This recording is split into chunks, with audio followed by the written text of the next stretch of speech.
Good afternoon and welcome back to the round 1 review for Supercoach 2023. I've enjoyed this week. I have greatly. As you all know, I'm doing a weekly, and our mid prices, for the most part, popped off, which is absolutely fantastic. Quick look at our draft leagues. So we lost both of them, which isn't a good start. We lost to Shaggy, owned by Finn, and we lost to Women Are Hot by Emma. So we lost both of them, which it's not a good start, but it is draft league, which is fine. I don't mind that at all. But we scored 2,097, which is top 5%, which sits us as 7,654. And I don't mind that one bit. And if we check out the round 1 weekly team, if it'll show me, man had crispy VC. So I approve of this. I approve of this weekly. You've earned the money. JJ, Blues for Spoon. I also don't mind that either. Just quietly, but you can tell he's going for a weekly because he's got Montgomery. Yeah, 2 104Ks who didn't play at all. But he won anyways, and he did what he wanted to do. You can sit back and enjoy the rest of the season. Absolutely respect that. That's what we're doing. Going for a weekly, but it's going to take us a little bit longer than just 1 week. So I'll go to my team. So look, again, positive all round. I mean, a few hiccups, that being Jones mainly, but we'll get to him in a sec. So Sicily, first up, 111, absolutely take that 100%. 110 plus from a defender. You just gobble that up, no worries. Sam Doherty, 108. He didn't get as much as the footy as I thought he was. He did get a very beautiful goal, which I don't mind that either, 108. Absolutely take that. My pod in Jeremy McGovern, I did have day costs, but I had a very awkward amount. I had 140k in the bank, and I'm like, yuck. So I went to Dawson, and then I saw that there's a little sort of tweet saying that Sheasel would be playing halfback.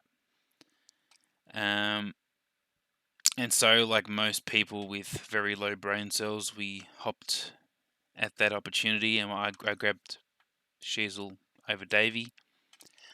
And in return, I thought to myself, I couldn't get Dacos at this time because he's already played. I didn't want Ridley just because he's burnt me in the past. I don't like him as a Supercoach player, but he's a fantastic player in terms of footy. And I wanted a pod. I thought, look, McGovern, if you take out his 230 sub games, he only scored twice under 100, and 3 out of 4 of those tons he scored 110 plus. So absolutely like it. McGovern, rumor is he's fit as he's ever been, fit as he has been in years, and he wasn't going to play as accountable. So I took the punt. Worked out at the moment. Worked out definitely. I'm actually quite pleased with this, more so for the fact that he scored high against a team that's relatively equal to the standard the Eagles are playing. When he's playing probably any other team other than maybe Hawthorn, because we're pretty dog shit at the moment. But he should get much more of the ball. Absolutely stoked with the 108. Liam Jones. I said that the vaccine was going to give him superpowers. Turns out, if you don't have the vaccine, you're super shit. And he scored a 5. Do we trade? No. He's at the moment I'm saying this, he's likely to play next week. So we hold, but he needs to ton. If he doesn't ton, he has to go. I wouldn't be too hyper reactive on anybody unless it's confirmed. Like Stewart, for example, he's out for a month, roughly. You got to get rid of him. I don't have Stewart, which I'm lucky I don't have. 38% of the comp does. They will swarm straight to Dacos, which is understandable. But in terms of Liam Jones, we just hold. If he's not in the teams, we'll figure it out then. But what I was thinking of doing is say he doesn't play, or swapping Jones out, put Constable back, and get Finn Callahan, who turned up this week against a very sore Giants list. But they did get the win though, the Giants, which is interesting. Ruben Ginby, I'll tell you what, he's gamble responsibly, but maybe jack a couple dollars on him. I really liked what I saw. He's a tackle machine, and he just looks. He looks built. He looks ready. He looks like he's just going to take over this field and just go for it. Like, I really don't mind him, and I'm more than happy to field him each week if what we saw this week is what we're going to continue to see. Fantastic. McKenna 93. I believe he kicked a goal from outside 50. We love that. Absolutely love that. He was fantastic for us. It feels bad if you had him on the bench. 93, that's, yes, baby. That's what we like. That's what we like to see. Wilmot 51, again, also what we like to see, but on the bench. Glad I picked the right decision. I think most of us would have done that as well. McKenna, ideally over Wilmot. 51, that's not anything to laugh at. Absolutely take that 100. Like, you get a 50 from a bench player, you're loving it. Lucky Cowan, he played. I think both him and Hollands played. I can't remember off the top of my head, but I think Hollands actually scored more, but he got injured. I think he did a hammy or something. I think he did an injury. So, yeah, absolutely, we hold. No trading again this week, but I don't mind the 38. You should get another gig against Geelong this week. Bond, our captain, he did underperform. I was going to go with Witts as captain, but I thought, I'll go with the group. Never go with the group. Go with what you decide. Go with your own mindset. I did think Witts against Peanut Ladhams. I thought he's going to go big, but I went with the group. Back yourself in. I'd rather be wrong and back yourself in, but I went against that this week, and I do apologise for that. But I do go with Bont. 107. Look, we'll take it. At least he turned up. Crispy as the VC. He only played pretty much 3 quarters. He had 1 handball, I think it's a quarter time, maybe a tackle as well. He had like 5 or 6 Supercoach scores. So he pretty much got 85 score in 3 quarters. He started real slow, but he got into it. I'm happy with that. Like, he's a crispy. He's a personal. I'm a fan of his. Absolutely. I'll cop whatever he's cooking. Now for the mid price, absolute madness. Will Setterfield 99. He got the most Dreamtime score, which is different to Supercoach. If you don't know what it is, I'd probably just Google it. Dreamtime / fantasy / whatever you want to call it. Anything but Supercoach is probably the word for it. Scored 99. He scored 123 or 3 or 4 or something in Dreamtime. He had game high, I think, tackles. Equal game high handballs. He was up there for kicks. I think he was up there for marks as well, I think. And he kicked a goal, which is beautiful. He'll just absolutely thrive in that. I wouldn't take his Dreamtime to Supercoach score to heart. He's not a trade out. That was beautiful stuff from Setterfield. Of course, he's not playing the Hawks every week. His CPs were down from what it was in the Pracky, but I think if you've got him, you're laughing. If you don't have him, I don't think he's the absolute must yet. I think you wait. If you do want to pull the trigger and grab him now, you can. But yeah, I'm looking forward to watching him play each week. Jacob Hopper, 67, he's underdone. Absolutely. I don't think he wasn't that good in the Pracky. He wasn't that good in the actual round 1 game. Do you pull the trigger? I think he's his lowest score other than Bruin, who we'll get to a bit later on. I don't. I think if you're going to, I do get it if you want to be reactive, but I think I'm going to hold for another week. He does need a ton from what he's at. I think, what was his break even? I think his break even was 67, wasn't it? 65? Yeah, 65. He's got a ton next week, or he might be a straight swap to Bruin. Not Bruin. Finn Callahan. But we'll see how we go. I think he had a slight injury concern in the preseason, but That's probably carried over minus the tank. It was a competitive game for the first round of the season. James Warple did well for 97. Absolutely. Look, we got slammed. I think we lost by about 10 goals. Just quickly check that. Yeah, pretty much 10 goals. So to get a 97 is beautiful. He played quite well. I don't think he was our best for the Hawks, but he would have been in our top 5 for sure. If you started him, you're happy. If you didn't start him, wait another week. Again, with Setterfield, if you want to make a correctional trade, you can. If you want to pull the trigger, I would wait, but you do you. Nasiah Wangan Miller. The only thing that I really remember of that game was that he took an intercept mark in the first minus 2 seconds of the game. And then that was pretty much it. Everything else was pretty subpar from there. So that is a worry. He's got a ton next week. He's possibly gone as well. But I suppose when you are doing this mid-price madness, not everybody's going to drop a 110 or even a ton. It's just a part of the game. It's a reason why guns and rookies have been the meta for as long as I can remember, at least. But I was one to take all the risks, and the majority of it did pay out for me. So hopefully you did select the right ones. Will Ashcroft, 55. Look, slightly down. What was his break even? 19. Look, we'll take it. It's not the best score, but he was playing Port, who I did predict at the start of the season to make the 8, arguably top 6. If you remember that video, I can't remember which one it was. It was one of the earlier ones, but Port did play fantastic, and we'll get to their best player pretty shortly. Cam McKenzie, 93. He looks like he's been playing for about 33 years. I expect this score every week, to tell you the truth. I actually don't mind Josh Ward either. Just keep in the back of your mind as a backup option. But yeah, Cam McKenzie, he's got the hair, he's got everything going for him.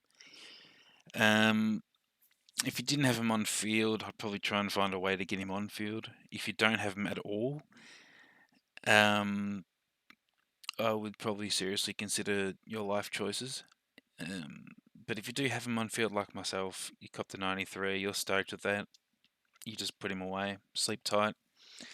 Bytel, 71. You played better than Wang. I think you earned that spot. I think the thing that sort of you ask most people is that, job security, pretty dog shit, etc., etc. But he was named centre, not follower, not bench, flat bang in the middle, and he dropped to 71. So I think he keeps his role, his position more so.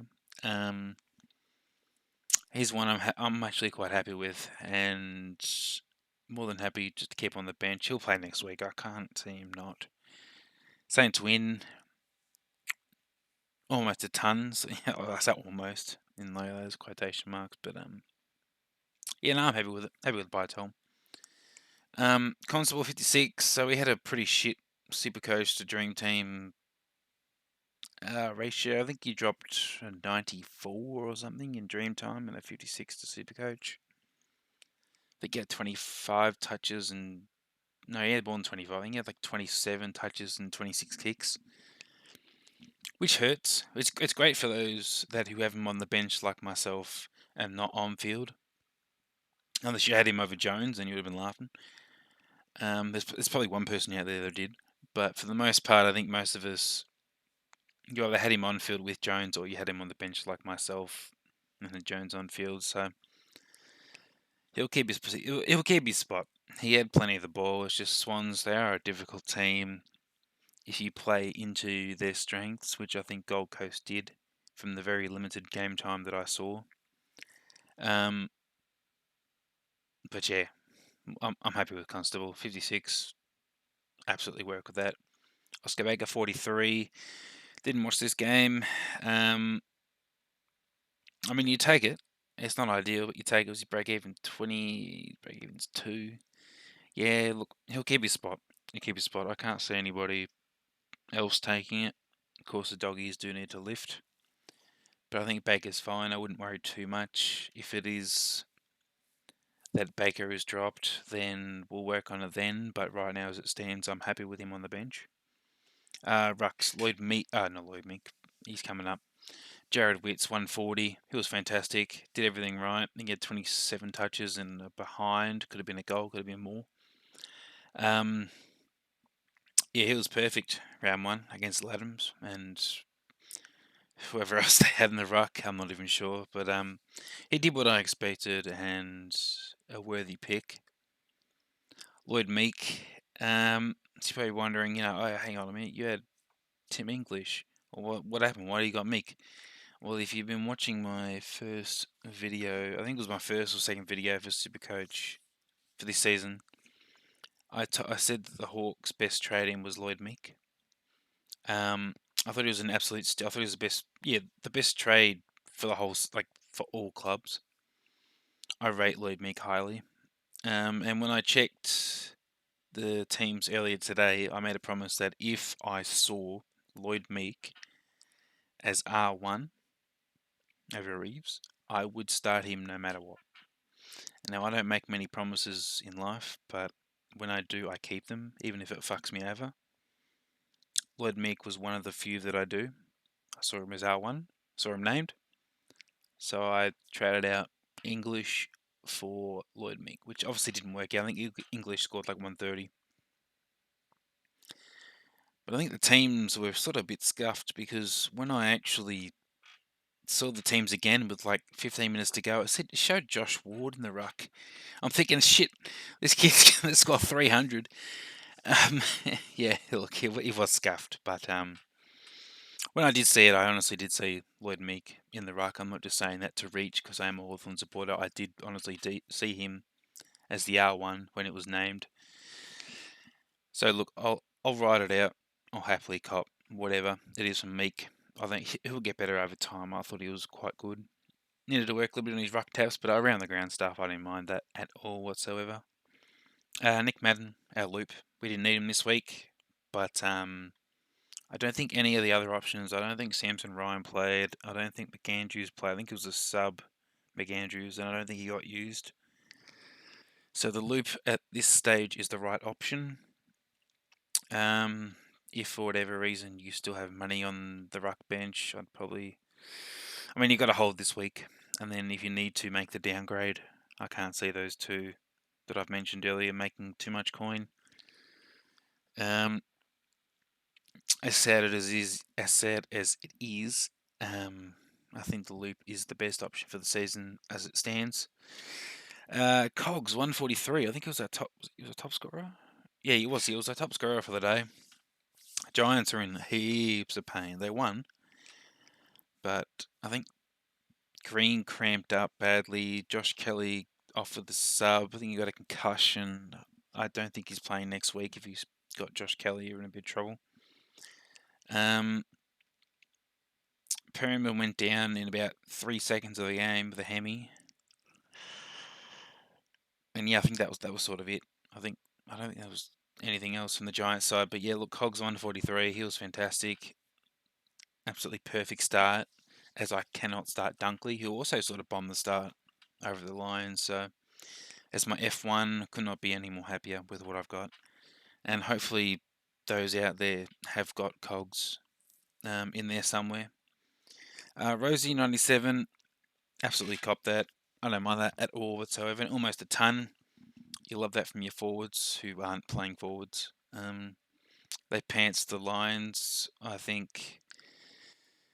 Yeah, look, like I said, Port, I think they'll be a top 6 side. This was post Horn Francis trade, who again we'll get to in a moment. But yeah, absolutely stoked with that. Rosie 97, cool. You lock it away, you move on. Tim Taranto, so I'm not happy with the choice. Mainly just because him as a player, I think he had like 130 or 135 or something dream time score, which doesn't obviously take into account disposal efficiency. I'll tell you what, if you want the best meat in Australia, you just head down the punt road and you'll get it from Tim Taranto himself because he was a butcher. But he did turn up, and we take that. What's his break even? 80. 80 is predicted for 99. I think that's fine. I mean, look, again, you're not trading out Taranto, even if you hate him, like myself. Hate's probably a strong word, but you know what I mean, like strongly dislike as a Supercoach player. Darcy Cameron, so obviously I could not pick Goulden because he has the bye during the round 12 game. So I had to look around. I'm like, oh, yeah, nah. And I was like, well, Cameron, he's got the Ruck DBP, just in case, you know, not getting ahead of myself, but he's got the DBP. And they reckon they're going to play Cameron to Cox as what it was as the standard, where Cox gets most of it. So, I'm sorry, Cameron gets most of it. So I played him. It was looking pretty rough. I think it was halfway through the second. I was like, oh, yeah. I think he was on like 36 or something. And then yeah, Cameron just sort of just blasted out, as did Collingwood in general. And he managed to turn up exactly the same as Taranto. So I'm stoked with that as an owner. Hopefully others do have him as well. But I think Goulden scored 115, so I mean either you're happy with. I don't mind that at all. Now, Mr. Bog, Mr. Horny Francis, Mr. Goat himself, 136. Oh yeah, eat your heart out, North. He was fantastic in the second half. I think first half he was sort of slow, which is fine. But in the second half, he kicked the goal early. I think that goal was in the first half, but he kicked the goal. I didn't see much of the game, but I did see the highlight of him fending off Neil. I'm like, yeah, baby. Fuck, that's good. So, yeah, look, he scored 136. So I don't know if he keeps up the CBAs again. He was coming off surgery for his knees, I think. I think it was just a standard clean out, but I might be wrong on that. Feel free to correct me. I was hearing talks it was hamstring, but I think that's wrong. Again, I could also be wrong. If it is hamstrings, let me know. If not, I believe it was just like a knee clean out. It's like a double knee clean out sort of surgery type thing. But yeah, Horn Francis, he looked like a Dangerfield Buckley hybrid sort of looking thing. It was fantastic. He's not an absolute trade-in. Give him another week. If he goes well against, actually, let me just check. I think he's playing Collingwood. He is playing Collingwood. If he drops a ton against Collingwood, I think I'm going to declare it. He is an absolute trade-in and your number one target. If not, if he scores badly, like if he scores like an 85, I think if you've got the coin and you need to make a change, you probably pick him. But not an absolute must unless he tons, which I think he will. Like, I loved watching the bits that I did see of him. As my name in the Discord is, it's Horny Crispy Horn season. Absolutely love it. Loved what I saw. 136. It's everything that North fans do not want to see. So yeah, absolutely take that. He's been playing against men since he was like 4, so I expect plenty of it from this season. Tanner Bruhn, 58. So he's one that's probably deep on the chopping block. Parfit came on for someone, and Bruhn got moved to a wing.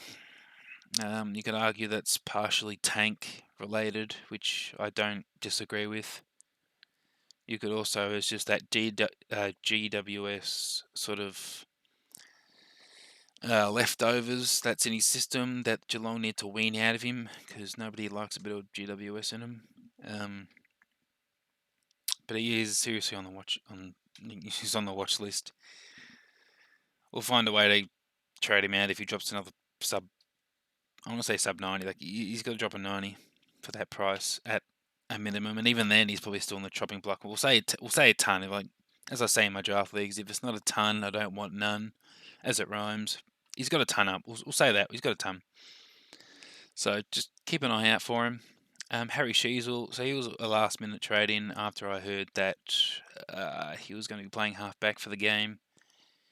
He's on the bench, which obviously hurts heaps. I'd rather him on the field than Bruhn. Can get that, but I'm more than happy that I actually got the 36 trades and I still have Sheasel. I'm doing better than a lot that didn't have him.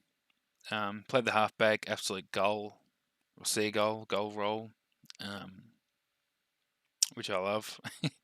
Great for Supercoach. Don't know if it's overly great for the team, as anyone can play that role as long as their arms and legs work. Yeah, you do got to consider also if you're going to trade him in, how's Hall going to affect him and both him and Zeeble. I think Zeeble played well too. I think Zeeble turned up as well. So plenty on the watch list. End of round 2 going into 3. Fergus Green at 33. Look, we got slammed. I expect that every week. I expect that every week for the next 5 years. But with what Sam Mitchell's doing, I have complete confidence in him. Not like the North supporters who will bag their coach because he's not trained to run a kindergarten session. But Sam Mitchell, I trust entirely.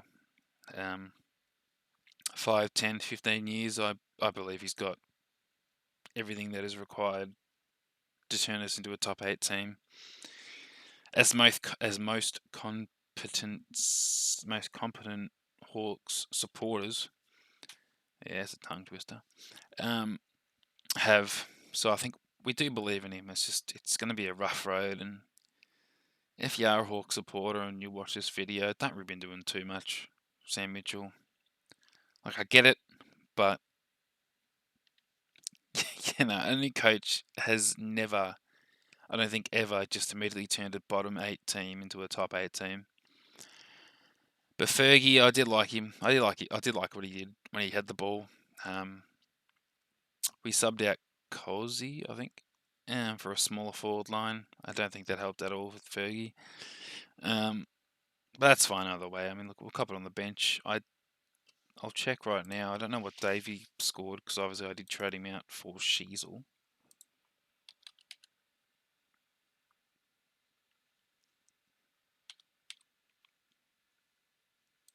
As it chooses not to load. There we go. 58. That's actually a good score from Davey. I mean, look, I can make the trade from Green to Davey if they both score 33 and 58 alike. But look, again, don't pull the trigger. Not unless you have a, like Stewart, for example. You need to pull the trigger on Stewart. Whether you get a Dacos or a Ridley. I think Ridley scored well as well. I think he turned up in 110. Or if you want a pod, but I don't think. I think Dacos will be the likely trade-in. Actually, is that here yet? No, it's not updated yet. So that's it from me. Apologies for rambling on, but it has been an enjoyable few days watching the footy, purchasing some grog, and yeah, hopefully your teams went well, and hopefully your mid prices above all else scored, because there's nothing greater, I don't think, in a Supercoach team, arguably, than nailing your mid prices. You could argue nailing your mid prices that become primos, like your Sicilies last year, your Hewitts, your Neils, etc. You could argue Neil maybe wasn't a mid pricer, but you know what I mean. So if you nail them, congrats. If not, no harm done. People are like, oh, delete team, Alt F4. It's like, yeah, Alt F4, your birth certificate. It's don't overreact. It's how you lose Supercoach, and you're just in that endless cycle. So other than that, hope you had a good one. Hope you're all well. And yeah, for trades, I won't be making any unless somebody who scored decent or really scored anything gets dropped. So other than that, thank you again, and we will see you in the next one.